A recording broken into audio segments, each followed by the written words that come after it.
비교 지옥 같은 데서 우리가 살고 있다고 얘기하잖아요. 그게 남의 감탄에 목매는 거야. 하트, 남의 감탄. 감탄을 너무 표현하고 싶어, 댓글. 인정투쟁적 삶이다. 그러니까 목표가 나를 지배하는 삶이라고 맞아요. 표현하셨잖아요. 누구한테 인정받아야만 자아의 존재감이 성립이 되는 거죠. 남의 감탄에 목매는 삶이다. 그럼 어떻게 해야 돼요? 이렇게 대답하시더라고요. 요즘에 보면요, 교수님. 난 다른 사람들이랑 비교 안 해 하면서 너무 잘 보여요, 옆이. 내가 어디 있는지 옛날에는 우리 솔직히 잘 안 보였었거든요. 내가 몇 등인지, 내가 어디쯤인지, 내가 지금 어느 정도 살고 있는지를 볼 수 있는 기준이 사실 우리 중고등학교 때, 대학교 때 만나야지 알죠. 근데 요즘에는 진짜 사람을 만나지 않아도 이것만 키면 내가 어디쯤 와 있는지를 알려주고, 그리고 잘났다는 사람들이 너무 많이 등장을 하고, 그러다 보니까 왜 정말 비교 지옥 같은 데서 우리가 살고 있다고 젊은이들도 얘기하잖아요. 그럼 어떤 이런 스스로 막 소외되고 힘들어지고 지치는 이거에서 좀 자기를 지킬 수 있는 방법이 없을까요? 저는 그때 그 문화심리학 하시는 김정훈 박사님, 네네네, 제가 참 존경하는 분인데, 네. 김정훈 박사님 하신 말씀 많이 인용해 드려요. 철학 얘기를 많이 가져와서 얘기하는 거 좋아하시는데, 김정훈 박사님이 이제 청년 해결 철학에서 나오는 왜 인정투쟁적 삶이다. 이게 누구한테 인정받아야만 자아의 존재감이 오케이. 이제 성립이 되는 거죠. 그게 타인 시선이니까. 네네. 근데 이제 김정훈 박사님도 굉장히 어려운 얘기를 쉽게 맞아요. 풀어내시는 걸로 탁월하시죠. 이게 공부 많이 하신 분들만 가능한 건데, 김정은 박사님. 야, 인정투쟁 다 필요 없어. 그게 남의 감탄에 목매는 거야. 그래. 남의 감탄에 목매는 거야. 간단하다. 명쾌하죠. 남의 감탄에 목매는 그쵸. 거야. 그리고 남의 감탄에 목매는 사람들의 삶을 많이 또 강연이나 책에서 말씀해 주셨잖아요. 그럼 제가 이제 그게 다 인스타그램이잖아. 그쵸. 네, 하트, 남의 감탄 2,500개. 그쵸. 밤에 잠도 못 자고. 너무 감탄한 나머지 실어 날러 공유. 그래서 감탄을 너무 표현하고 싶어, 댓글. 대표적인 게 이 SNS예요. 그래서 맞아요. 사람들이 요즘에 IM이 가장 갖고 싶은 아이템, 이 아이템이 팔로워잖아요. 그래서 나는 그거 보면서 어떤 생각이냐면, 우리가 이제는 사람조차도 수단 취급, 이 취급을 하는구나. 내가 몇 명 팔로워 가졌어. 그리고 이 몇 명 팔로워를 가지기 위해서 나는 그 사람들의 감탄을 끌어내기 위해서 나는 그들이 감탄할 수 있는 내가 되어야 돼. 그러니까 뭐냐면 타인에 의한 내가 수단이 되는 거죠. 맞아요. 저들이 좋아하는 짓을 내가 해야 되는 거야. 그러면서 좋아하는 짓만 남고 내가 사라지는 거죠. 내가 소외되는 거야. 그러니까 우울증 오지. 그렇죠. 이런 게 사실 요즘에 너무 힘들거든요. 그러니까 목표가 나를 지배하는 삶이라고 맞아요. 표현하셨잖아요. 네. 그러니까 이제 내가 서울대를 가서 훌륭한 사람이 된다라고 생각하는 게 아니라 서울대가 그냥 내 삶을 지배하고. 서울대를 가야 내가 네, 훌륭한 네, 사람 네, 되는 네. 거야. 그렇죠. 못 가면 바보야. 그렇죠. 네. 이게 잘못된 그래서 남의 감탄에 목매는 삶이다. 그럼 어떻게 해야 돼요? 이렇게 대답하시더라고요. 내가 나한테 감탄할 게 있어야지, 그러니까. 그러니까 남의 감탄에 목을 매는 삶의 문제가 크면 내가 나한테 감탄할 게 있어야지. 오케이. 멋지다. 네, 그렇죠. 너무 명쾌하죠. 명쾌하다. 네. 그럼 내가 나한테 감탄할 게 뭐냐는 거예요. 그게 바로 과거의 나와 비교해서 내가 성장하고 있어야지. 그럼 제가 또 여쭤보죠. 이전에 나와 그 비교했을 때 성장한다는 느낌이 오니까 그럼 어떻게 해야 되나요? 그러니까 이제는 이제 드디어 이제 저도 우문이 되죠. 이건 이미 답이 나온 건데. 야, 끊임없이 새로 배워, 임마. 그치. 예. 과거에 내가 배웠던 것과 지금의 내가 배우는 게 그럼 차이가 나잖아요. 그럼 둘 중에 뭐는 버리고 머리는 남겨야 되고 너는 계속 유지해야 되는 게 생기죠. 이게 엘빈 토플러가 얘기한 거더라고요. 21세기의 문맹은 뭘 많이 하느냐가 중요한 게 아니라 learn, 아니 더 중요한 건 unlearn, 버리기, relearn, 맞아. 제대로 다시 배우기. 그러니까 그거예요. 다 똑같은 얘기네. 네, 똑같은 얘기예요. 그 딥마인드가 계속해서 과거의 나를 이렇게 한번 제대로 응시하면서 그래, 이건 언론이네. 이젠 이건 안 배우는 거네. 버리는 거네. 버려야 돼. 근데 이건 제대로 다시 배워야 되네. 그러니까 그걸 해 나가는 과정에 딥마인드가 나오는 거죠. 맞아요. 그렇죠. 내게 나오는 거죠. 사실 제가 책을 쓰고 이 딥마인드에 대해서 피드백 받았던 걸 중에서 가장 귀하게 받아들였던 피드백이 뭐였었냐면 이거였었어요. 진짜 솔직한 피드백이었거든요.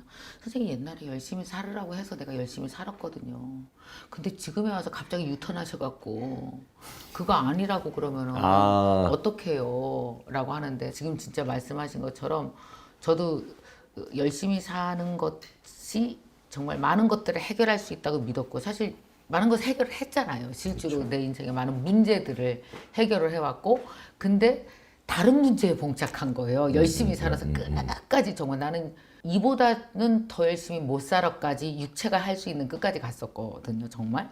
그때 그 끝까지 갔더니 이렇게 열심히 살았으면 되게 좋은 게 있어야 되는데 좋은 거 하나에 이 정말 공허한 조각들을 이거를 어떻게 해야 되지? 근데 나는 그럼 여기서 더 나아갈 것이냐 아니면 이걸 한번 내가 다시 맞출 것이냐를 했을 때 제가 이제 아까 말씀하신 버려야 될 거 그리고 다시 조합해야 될 것들을 생각해 본 것이 이제 사실 딥마인드거든요. 내가 이제 여태까지 열심히 뛰어 이러면 잘 될 거야. 뭐 자기개발 죽어라고 하면 네가 개발될 거야. 막 이렇게 막 더 나은 삶을 가질 수 있을 거야. 근데 사실 더 나은 삶은 높은 데 있는 것이 아니라 더 깊은 곳에 있는 거구나를 이제 제가 생각하면서 근데 사람들이 그걸 엄청 어려워하는 거예요. 사실 비교 안 하는 거 진짜 어려워요. 그래서 저는 지난 몇 정말 년간의 중요하네요. 과정에 예.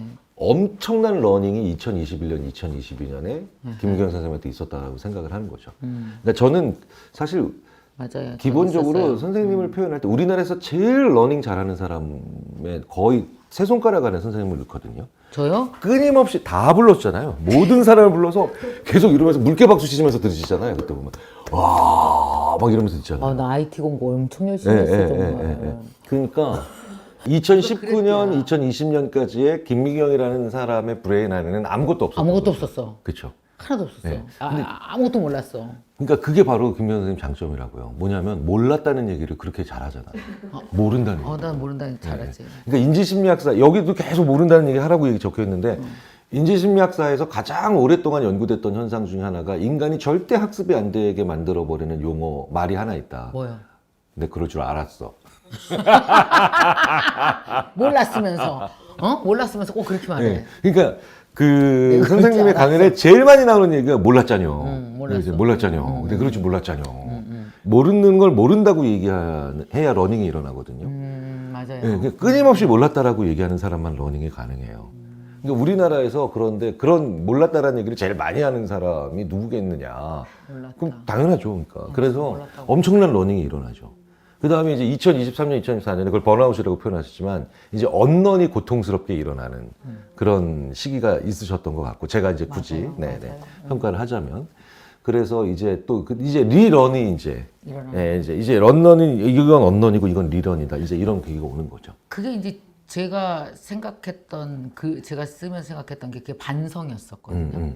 그걸 반성이라는 용어를 사용하신 거예요. 저는 반성을 되게 잘하는데 네. 진짜 반성이 뭔가를 생각해 봤더니요. 더 나은 나를 상상하는 게 반성이에요. 반성하지 않으면 더 나은 나를 상상할 수 없거든요. 근데 더 나은 나를 상상하는 걸 뭐라고 저는 생각하냐면 내가 나의 미래에 대한 예언이에요. 그러니까 나를 맞아요. 더 나은 나를 예언하고 싶으면 반드시 반성이 세트로 네, 같이 가죠. 같이 네, 가야 네, 되는 네, 거예요. 그래서 반성은 시간이 있어야 할 수 있어요.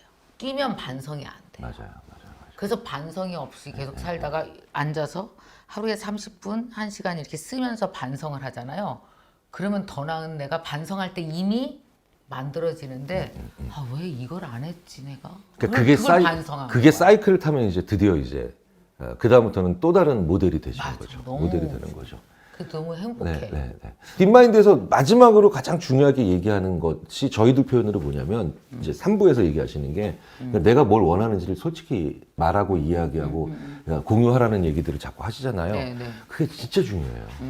진짜 중요해요. 선생님 화법이 좋은 점 중에 하나가 이건 강연 때도 그렇고 평상시도 제가 느끼는 건데 두 갈씩에 가까워요. 그냥 나는 뭘 원하는가에 대한 얘기를 좀 명확하고 솔직히 맞아. 얘기하시는 편이에요. 그래야 윈윈이 된다는 게 저희 연구자들의 결과인 거예요. 네. 그렇구나. 네. 근데 이제 그게 자기 자신한테조차도 그렇죠. 자기 자신한테도 미괄식이 되는 경우가 너무 많다고요. 많지. 그러니까 문제 우리가 일상생활에서 재밌게 서로 허용할 수 있는 수준의 미괄식은 존재하죠. 이제 그게 제가 농담으로 오케이. 그 충청도식 화법이 우리가 허용할 수 있는 미괄식의 한계다라고 얘기를 하고, 그러니까 이 두 갈식으로 얘기해야 그런데 진짜로 내 딥마인드가 보일 것 같아요. 오케이. 왜냐하면 제가 이 딥마인드를 읽으면서 제가 두갈씩이 자기 자신에게 얼마나 솔직해지고 내가 정말 아주 사소해 보이지만 나한테 진짜 중요한 게 뭔가를 발견하는 게 얼마나 힘이 되는가 이거를 보여주는 다른 예를 한번 생각을 해봤는데 바로 떠오르더라고요. 그게 백세희 작가라고 하는 친구의 네. 죽고 싶지만 떡볶이는 먹고 싶다는 책. 있어요. 그렇죠. 이게 엄청난 두갈씩인 거죠. 나 지금 죽을 만큼 힘든데 떡볶이는 먹고 싶어. 이게 그 사람을 너무 살렸거든요. 솔직하다. 네, 네. 그러니까 이러면 결국은 안 죽더라고요. 이 백세희 작가가 제가 참 좋아하는 그 사람인데 정말 여러 가지 심리적인 어려움으로 정말 생을 포기하려는 순간까지도 갔었는데 결국은 근데 백세희 작가를 건진 건 근데 떡볶이를 먹고 싶은데 네. 이것도 굉장한 딥마인드인 거죠. 네, 네. 저도 그 2년 전에 회사 부도 직전까지 가고 너무 힘들었을 때 그때 제가 막내 막 죽고 싶다 어쩌고 막 이렇게 생각했을 때 딱 한 줄 내가 내 일기장에 쓴 게 뭔지 아세요? 집에 나 가고 집에 싶다. 가고 싶어. 네. 그게 살렸어. 네. 그게 진짜 내가 나한테 하고 싶었던 근데 거기서도 거야. 울었다니까요, 제가. 그리고 막 미친년처럼 싸고 치고 간 거야. 그 다음이 이제 왜 그 저기 뭐냐 신발장 인사하시고 외웠어요. 얼마나 많이 읽었게요, 제가 그러니까. 왜 이렇게 외웠어? 얼마나 많이 읽었게요. 그러니까 아니 저는 그 얘기 하실 줄 감동이다 알았거든요. 너무나 무슨 그렇게. 그 얘기 하실 줄 알았거든요. 막내 아프다고 맞아, 전화했는데 막내 아파서. 진짜 딱 그거 너무 그러니까 저는 그 표현이 너무 그러니까 사람이 너무 미친 듯이 열심히 살면 진짜 끝을 보이는 뭐라고 표현하셨더라? 그래, 내가 왜 아프고 지랄이야 그랬어. 아프고 지랄하면서 그게 너무 기억에 남아요. 이게 아무 생각 없이 막 열심히 살면 사람이 진짜 끝판을 진짜 보는구나. 그 용어가 너무 간담이 선을 맞아요. 했었어요. 왜냐하면 저는 또 워낙에 많은 이제 기업에서 일을 하는 거를 같이 본업을 하니까 그 끝장을 보시는 분들을 꽤 보거든요. 있지. 보거든요. 많죠. 네, 아주 네, 많아요. 네, 아주 네, 많아요.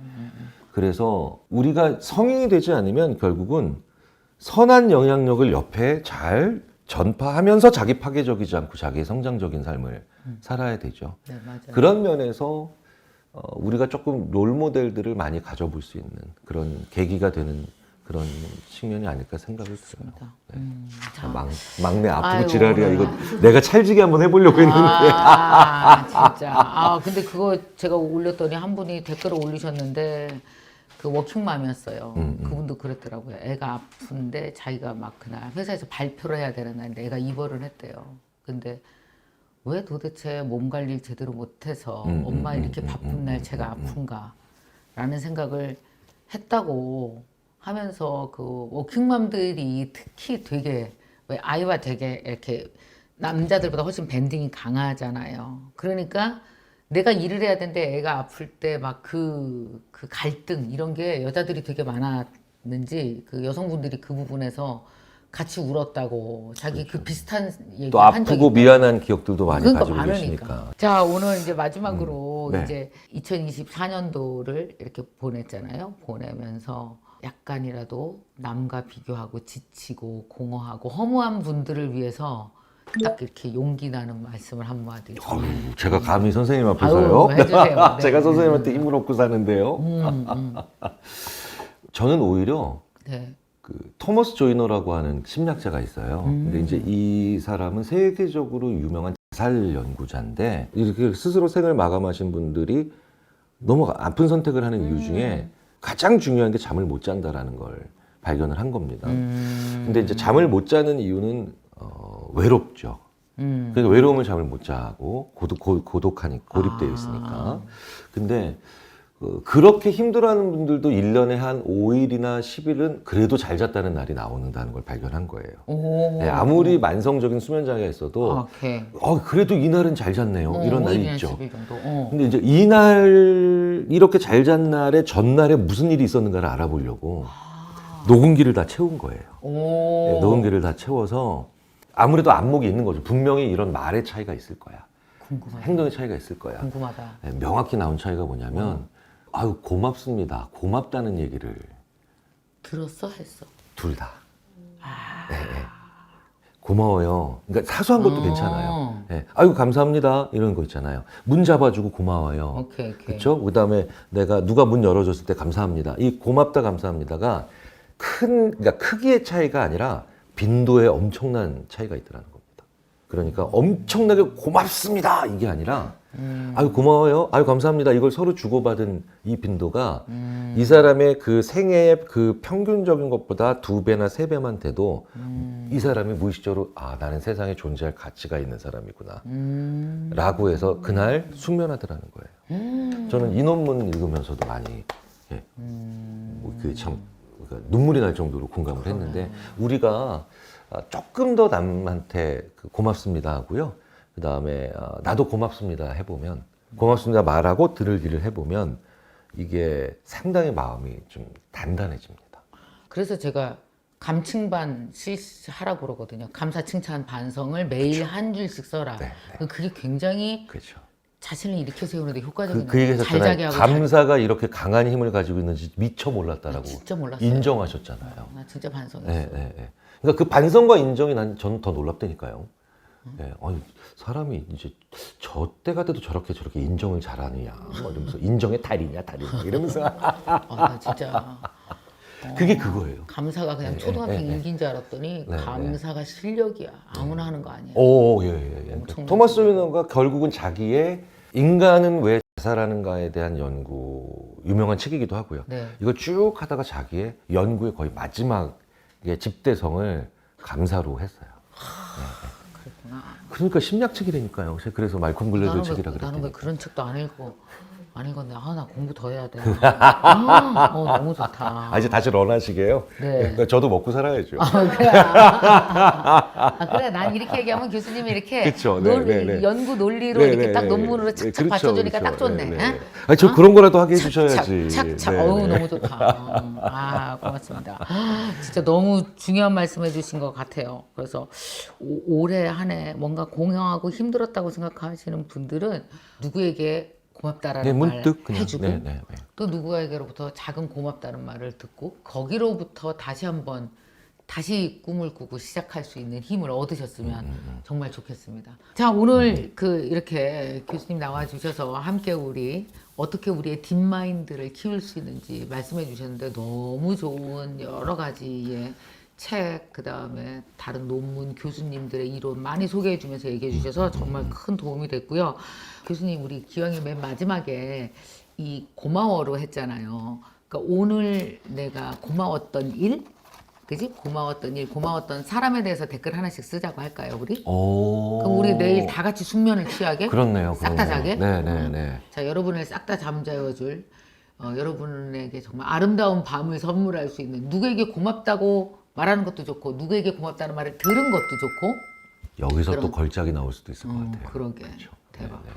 여러분이 들었던 감사 혹은 여러분이 했던 감사 이걸 댓글로 적어주세요. 그러면은 딥마인드 여기 교수님 갖고 오셨는데 이 딥마인드 책을 10분 정도 보내드릴 테니까요. 여러분 정성스럽게 댓글 감사에 대해서 적어주시기 바랍니다. 자, 오늘 교수님 감사합니다. 감사합니다. 네, 고맙습니다.